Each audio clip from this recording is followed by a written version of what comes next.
Hey guys, so I want to make this video because I still believe Rey is a Kenobi. I don't think she's a nobody. After watching The Last Jedi, I still believe Rey is a Kenobi. So I wanted to make this video to why I still think she is one. In The Last Jedi, Rey and Kylo's fight against the guards reminded me so much of how Anakin and Obi-Wan used to defeat their enemies together. I talked about this in my other video briefly, but I wanted to talk about this again because I think it's really important. Rey and Kylo's fight in the throne room reminded me so much of Anakin and Obi-Wan's fight against Dooku in a throne room in Revenge of the Sith. Like I've mentioned before in my other video, Anakin and Obi-Wan were a very powerful team. They were a very powerful duo. Oftentimes, Anakin and Obi-Wan saved each other when they were fighting Sith, just like Rey and Kylo did when they were fighting the guards in The Last Jedi. Obi-Wan and Anakin were not always enemies. They had a caring relationship before they became enemies. Obi-Wan viewed Anakin as a brother. Obi-Wan was Anakin's master. They were friends. They were a team. They fought along each other's side. Like I said in my other video, there has always been a caring relationship between a Kenobi and a Skywalker. There's always been a complicated relationship between a Kenobi and a Skywalker. It's never been a pure enemy relationship between a Skywalker and a Kenobi. Obi-Wan and Anakin had a very push-pull relationship. They butt heads. They didn't agree with a lot of things, which reminded me a lot of Kylo and Rey. The scene where Obi-Wan and Yoda find the dead bodies in the temple, and then Obi-Wan watches the footage of Anakin killing everyone, reminded me of when Rey touched the lightsaber, and then she saw in her vision, she saw Kylo killing people. She saw dead bodies on the ground. So it was very, very similar, even though it was in a different context. And originally, Obi-Wan said to Yoda, he's like my brother. I can't do it. I can't kill him. Obi-Wan's hurt of Anakin falling to the dark side reminded me of how it really hurt Rey that Kylo wouldn't turn away from the dark side. The scene in Revenge of the Sith when Obi-Wan is saying to Anakin, Palpatine's evil, I believe in democracy, I stand by the Republic. It reminded me a lot of how when Rey was talking to Kylo in The Last Jedi, both Obi-Wan and Rey were trying to talk sense into Anakin and Kylo. And when Anakin says, don't make me kill you, if you don't stand with me, you're my enemy, remind me a lot of when Kylo said his whole nonsense of, I'll destroy her, which we all know that was just not true. To me, when Kylo said that, that was more out of hurt and rejection. I mean, at the end of the movie, when Rey slams the door on Kylo's face, he literally flinches and winces like he is in pain, and he looks like he's going to cry, and he looks at her with total sad eyes. I never caught that he physically flinched until I watched the movie the second time. He's just mad because he got his space proposal rejected. Next time, don't mention about killing people and you'll be fine. So anyways, there has been a caring relationship between a Skywalker and a Kenobi. In the Revenge of the Sith, Obi-Wan was devastated when Anakin wouldn't turn from the dark side. He said, you were the chosen one, you were supposed to bring balance to the galaxy, you weren't supposed to join the Sith, I loved you like a brother. Also, the scene where Obi-Wan is fighting Anakin and Obi-Wan says, I have failed you, Anakin, I have failed you, reminded me so much of when Luke says to Kylo, I have failed you, Ben, and I'm sorry. So there were actually a lot of references to Obi-Wan in The Last Jedi. Luke even vanishes like Obi-Wan and becomes one with the Force. And during Obi-Wan and Anakin's fight in Revenge of the Sith, Anakin doesn't turn to the light side in that fight. He's still very angry and emotional. Just like Kylo didn't turn to the light side in that fight with Luke because he was very angry and emotional. The scene with Obi-Wan in Revenge of the Sith was very similar to the scene when Rey is begging for Kylo not to stay in the dark side. Both Obi-Wan and Rey were very sad, very heartbroken. Both Obi-Wan and Rey did not want to kill Anakin and Kylo. They both didn't want to fight them. Rey and Obi-Wan only fought Anakin and Kylo because they felt like they had no other choice. Obi-Wan didn't want to kill Anakin because he loved him like a brother, and Rey didn't want to kill Kylo because she loves him romantically. When Rey tries to grab the lightsaber in The Last Jedi, reminded me of when Obi-Wan says in Revenge of the Sith, "I will do what I must." So I talked about this in one of my other videos, but I want to bring this back up because I feel like it's really important. In Revenge of the Sith, Anakin and Obi-Wan, when they are fighting, they both put their hands up and they're trying to use the Force against each other, and then they fall backwards. This scene reminds me so much of the scene between Kylo and Rey when they are both trying to get the lightsaber, and then the lightsaber breaks and they both fall backwards. Also, I didn't catch this until I watched The Last Jedi the second time. It is the same music. When Kylo and Rey are trying to fight for the lightsaber, they play a segment of the theme when Anakin and Obi-Wan are fighting on Mustafar. So, a segment of Battle of the Heroes is played during this scene. It's very brief, but when you watch it again, you watch it a couple times, you can hear it. It's there. I fangirled so hard when I caught this the second time. Honestly, it blew me away that they used the same theme, and I feel like that is not a coincidence. I'm also pretty sure that they use the same theme when Anakin destroys the Jedi Temple in Revenge of the Sith, and he's crying with his yellow eyes when he did that. I feel like they also played that theme in The Last Jedi too. Obi-Wan was the only match against Anakin. He beat Anakin in Revenge of the Sith, and we all know that Rey beat Kylo in Force Awakens. Rey is the only match for Kylo. Snoke said that Rey was Kylo's equal, which I think is also romantically, she's his equal romantically, but she's also his equal with power. Like power level, strength level, she is his equal. Something that I didn't really catch until I watched Force Awakens again is that Kylo is looking for Rey, which mirrors when Vader was looking for Obi-Wan in New Hope. So Force Awakens showed the enemy aspect between a Kenobi and a Skywalker, while The Last Jedi showed the team aspect between a Kenobi and a Skywalker. The Last Jedi showed the caring bond between a Kenobi and a Skywalker. The Last Jedi showed how powerful a Kenobi and a Skywalker are together when they're on a team, when they work together, when they fight together.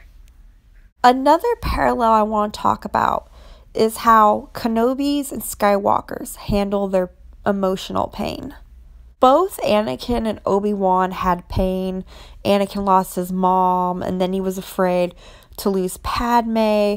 And Obi-Wan, if you have watched the expanded universe stuff, Obi-Wan lost the woman he loved. He lost Satine.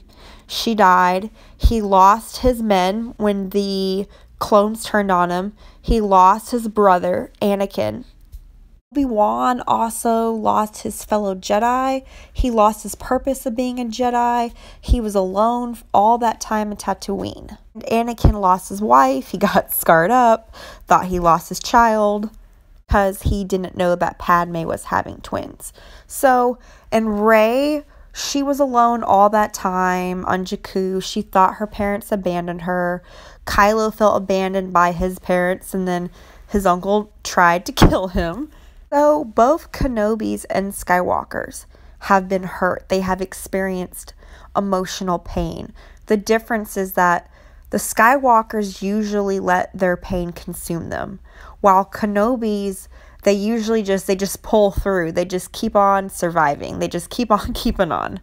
And Skywalkers usually have problems of letting go of the past. They usually can't let go of their past, which is really ironic when Kylo was telling Rey to let go of the past when in reality he couldn't let it go. He couldn't let go of the hurt that was done to him by his family. He couldn't let go of that. Rey was actually able to let go of her hurt in The Last Jedi. And I love that Star Wars shows how if you let your anger and your hurts consume you, that it basically controls your life. But if you let it go, even though it hurts, you can move forward.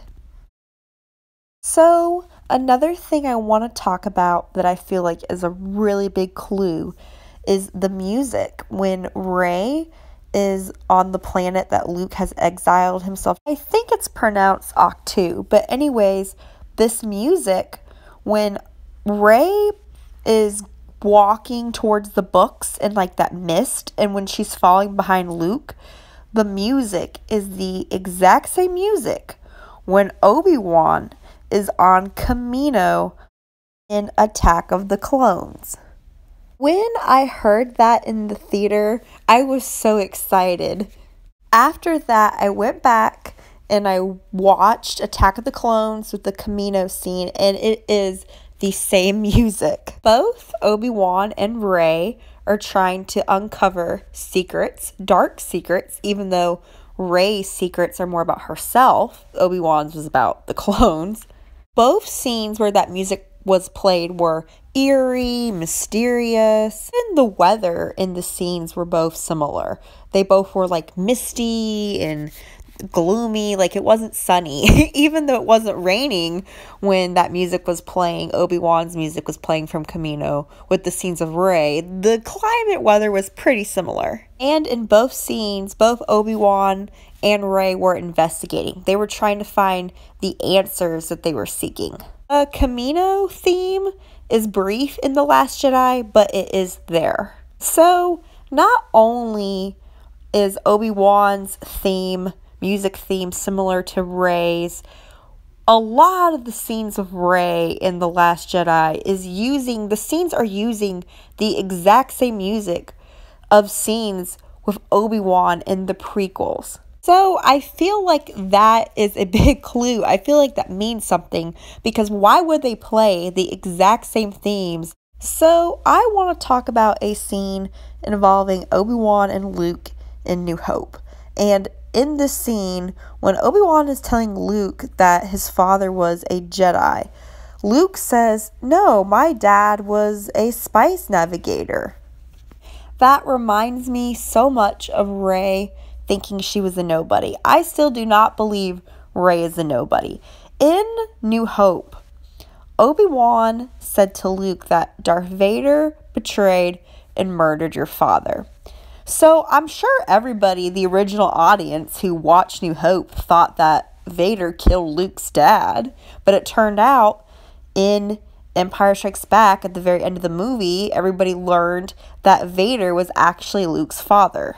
And then in Return of the Jedi, Luke said to Obi-Wan, "You said that Vader betrayed and murdered my father." And then Obi-Wan said, "What I told you was true from a certain point of view." So I think that the whole bit about Rey's parents being nobodies is from a certain point of view. I'm pretty sure that Rian Johnson said something like that in a recent interview. I'm pretty sure when he was asked about the whole nobody thing of Rey's parents, I'm pretty sure he quoted the whole Obi-Wan quote about from a certain point of view. So the original audience didn't learn that Luke was Vader's son until the very end of Empire Strikes Back, and then they learned more about it in the Return of the Jedi, and they still didn't know that Luke and Leia were related until the Return of the Jedi. At first, I was kind of disappointed that we didn't learn about Rey's lineage in The Last Jedi, but when I really thought about it, you're gonna save the biggest secret for the last movie of the new trilogy, just like they did with the original trilogy. You're gonna save the Kenobi secret for the last movie, because what could top that? Also think the other reason why they didn't reveal who Rey actually was is because Rey had to let that go. It was bothering her so much, the idea of being a nobody, coming from nowhere, being abandoned. It was holding her back from her destiny. Rey had to let that go. I think that she had to learn that it didn't matter who she was, that she could be whoever she wanted to be. I think that now that she has finally let go of that, she will actually get those answers in the next movie. And if Satine is Rey's grandmother, or if even Bo-Katan was Rey's grandmother, Rey would literally be a Jedi princess. Rey would be a Mandalorian, a princess, and a Jedi. She would be a warrior princess. So I think that would be great, because for somebody who believed that they were a nobody, would literally be a princess, a Mandalorian warrior, and a Jedi. I want to talk about the scene with Kylo and Rey when Kylo was saying to Rey that her parents were just nobodies that sold her off for drinking money. Firstly, that was Rey's biggest fear. So I think that when Kylo was saying that he thought that because she believed it. Also, Force users are not always right about everything. Also, adoption is a huge theme in Star Wars. Luke's aunt and uncle were not his aunt and uncle. His Uncle Owen was not Anakin's brother by blood. They were stepbrothers. Bail Organa was not Leia's actual father. So if Rey was abandoned, the people that left her on Jakku may not have been her actual parents. There's also the whole what I told you was true from a certain point of view thing, so there might be some truth to the whole nobody statement, but it's not completely true. So let's just say that Rey's parents are nobodies. Let's just say they are. That wouldn't matter, because Obi-Wan could still be Rey's grandfather. So even if Rey's parents were nobodies, it doesn't mean that her grandparent was a nobody, that her grandfather was a nobody. Luke even said that nobody is a nobody to Rey. He said that everybody is a someone. And Luke originally thought that he was a nobody. He thought he was just a moisture farmer and that his dad was a nobody. He didn't think that he was royalty and a Jedi. Rian Johnson said in an interview that Rey wasn't going to get the answers she wanted easily. So to me, that sounds like she just didn't get the answer easily, but that doesn't mean she won't get it eventually. I think that Rey's biggest fear was being a nobody and being abandoned, so she had to face that. So now, because Rey has faced her fear, I think she's going to get the answers that she was looking for. There's been so much buildup about who is Rey, Rey's identity, and there's been so many interviews about how lineage is important in Star Wars and that applies to Rey. And Daisy Ridley said in an interview that she thought it was pretty obvious about who she was, and she said in a different interview about how her character is solitary, and that's a big clue to what it is. So if Rey was a nobody, then none of those interviews and statements would make any sense. Rose, which I loved Rose by the way, but Rose is already the nobody character. She's already the nobody character that can be a hero. So it wouldn't make sense to make Rey that also. Also, in the end of the original trilogy, when Luke and Leia found out that they were twins, there really was no explanation of their mother. There was no explanation of how Anakin met Padme. We didn't learn that until the prequels. So even if we don't learn all the details on how Rey is a Kenobi and we just learn that she is, that would be fine, because then they could explain all of that in an Obi-Wan series, just like how they explained everything in the prequels. Also, Anakin's not the only one that had a forbidden romance. Obi-Wan had a forbidden romance too with Satine. Obi-Wan had a secret romance with Satine when he was younger and he was on a mission protecting her. So Rey would be following her grandfather's footsteps and having a forbidden romance.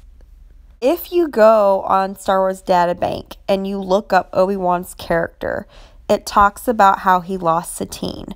And it says in Obi-Wan's bio that even though he was devastated that he lost Satine, that he didn't give up. That he, like a true Jedi, didn't let it destroy him. So Obi-Wan is called a true Jedi in his bio, which Rey is called a true Jedi by Snoke. They also gotta know that fans would be really, really pissed if Rey was a nobody. I'm still gonna believe that Rey is a Kenobi until I'm proven wrong in the next movie. And it would just be such a great twist to have the grandchildren of Obi-Wan and Anakin fall in love with each other. I'm sure neither of them were thinking about that when they were fighting each other and when Obi-Wan was saying he had the high ground. If Kylo and Rey had a kid, that would be one powerful and balanced Force baby. You would not want to mess with a Skywalker Kenobi / Solo. That would be the most badass individual.